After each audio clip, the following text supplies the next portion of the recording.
Hello friends, welcome to my channel. ఈరోజు మనం Vijayawada junction నుంచి సికింద్రాబాద్ జంక్షన్ మధ్య తిరిగే శాతవాహన ఎక్స్ప్రెస్ గురించి తెలుసుకుందాం. ఈ శాతవాహన ఎక్స్ప్రెస్ని జూలై 1, 1992 సంవత్సరంలో ప్రారంభించారు. విజయవాడ నుంచి సికింద్రాబాద్ వెళ్ళేటప్పుడు ఈ ట్రైన్ నెంబర్ వచ్చేసి 12713. ఇది ఒక సూపర్ ఫాస్ట్ ఎక్స్ప్రెస్. ఈ ట్రైన్ని సౌత్ సెంట్రల్ రైల్వేస్ ఆపరేట్ చేస్తుంది. ఈ ట్రైన్ ప్రతిరోజు నడుస్తుంది. ప్రతిరోజు ఉదయం 6:25 విజయవాడలో బయలుదేరి మధ్యాహ్నం 12:15 సికింద్రాబాద్ చేరుకుంటుంది. ఈ ట్రైన్ మొత్తం 348 కిలోమీటర్లు ప్రయాణిస్తుంది. విజయవాడ నుంచి సికింద్రాబాద్ వెళ్ళడానికి 5 గంటల 50 నిమిషాల సమయం తీసుకుంటుంది.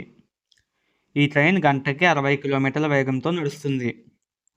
ఇక ఈ ట్రైన్ ఆగే స్టాప్ల వివరాల్లోకి వెళ్తే విజయవాడ నుంచి సికింద్రాబాద్ మధ్య మొత్తం 8 స్టేషన్లలో ఆగుతుంది.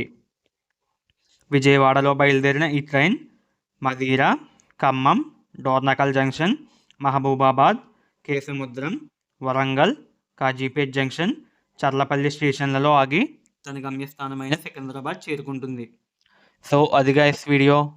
ఈ వీడియోలో చెప్పిన ఇన్ఫర్మేషన్ కనుక మీకు ఉపయోగపడితే ఈ వీడియోని లైక్ చేసి మన ఛానల్ని సబ్స్క్రైబ్ చేసుకోండి. Thanks for watching.